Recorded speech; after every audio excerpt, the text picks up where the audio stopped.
Good morning, Baguio City. Ayan po, andito po kami sa terasa ng bahay at magkakape po kami. Kapoji, Hi, good morning. good morning. Yeah, we're in by- Kap Laborn. Magandang Coffee. umaga. Oh, ito, experience, unang tulog namin dito sa bahay. Ayan, may farm. Oh, si Daday. Oh my God. Oh. Ayan, ako, milk ako.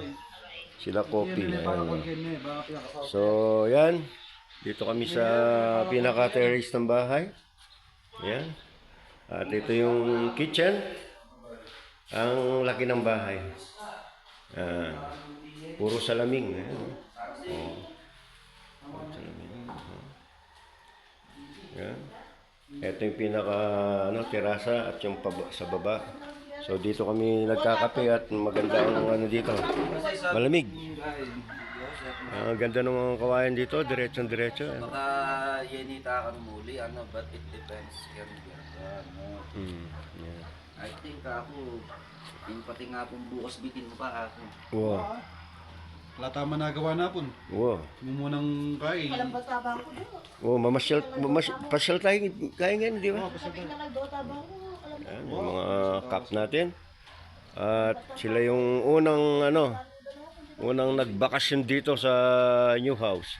Portski, Tarlac City, yan, no? Oo. Oy, Tarlac City. Oh, Tarlac Meron City. na tayong, alam nyo na. Ayan, ang third floor. Taas. Kikugawang kubo. Okay. Gawang temporary. So ito, pababa. Dito masarap uminom sa baba doon. So guys, meron na tayong bagong tambayan dito. Alang lamok.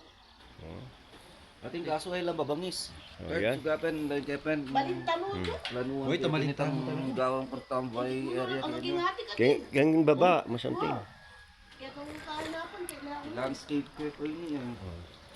Ayan po, pababa si Kaplabon. Mataluras yan. Pakakalali ako. Putot. Magama, ayan na, mahal sa bagay. No. Kasi lang bubong eh. Ne? Naputat niya bubong niya. Tsura yung gano'n, paduro, yan makakakain. Ne? So yan po, morning coffee sa Baguio, Pakwato lang rin doon. sa tapat ng pine tree. Tapat ng pine tree. So, laki ng labong oh. Yun oh. Tangkad ng labong dito oh, mga kapatid. Ayan, oh. So, yan. Wala pa rin eh. Pagbukan niya pa, ayan, hiwaan niya pa magkakain. Gayatan niya pa. Kayatan niya pa, tapos pagbukan niya pa. So, mamaya naman po mga kapatid.